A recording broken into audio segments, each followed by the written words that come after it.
So I was just on, you heard me on that Zoom call with legitimately guys, an internet influencer, right? He did, before COVID, he was doing what, 100, 150 keynotes a year. You guys, pretty crazy. But new to real estate. Yeah. Right? Just asking the questions. Mm-hmm. And just getting bombarded because there's just so much noise out there, right? Yeah.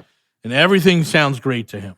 Yeah, and the problem is you start Google searching like, well, I was on Bigger Pockets and read this, and then I was, and I'm like, I can give you my own experience on that Bigger Pockets forum. But anyway, so it's like, I read this, and there was this article, then I listened to this podcast, and, right? And I always ask, and I hate to say this, but the older I get, it makes the most sense. It's like, would I trade my life for what this person has? Yeah. You do need to shoot the messenger. Like, what is it you're really doing? And then you go, nah, I'm not interested in that. And the question we always ask is, what are you trying to do? Yeah. Right? And most people don't know.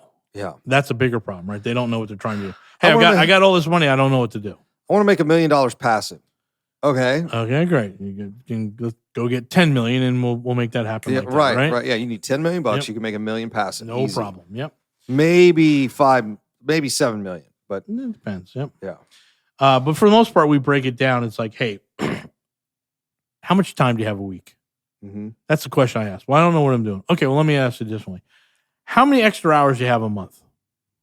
Mm-hmm. Oh, not a lot. Okay, well, then we've just taken active off the board. Yeah, you're not flipping houses. You're not going to be a landlord. You're not door knocking. You're not any of that stuff, right? You're not wholesaling. That whole world is gone for you. If you are working and you don't have an hour or two a week, you're bare minimum. Yeah. If you don't have an hour or two a week, you're just going to be a lender. You're going to lend your money for syndications and funds because you just don't have the time. And I already know this because there are 900 other shows and podcasts that are on either side of ours that say, oh, you don't need any money and you don't need any time. You don't need any time. Yeah. It's mailbox money. I'm like, it is. Once it gets There's a VA that'll do it all for you. a VA will do everything for you. And I'm like, right. Because all these other really successful businesses just go to the overseas, hire somebody $3 an hour, and poof, I magically have a successful business. I'm like, that's not how it's going to work.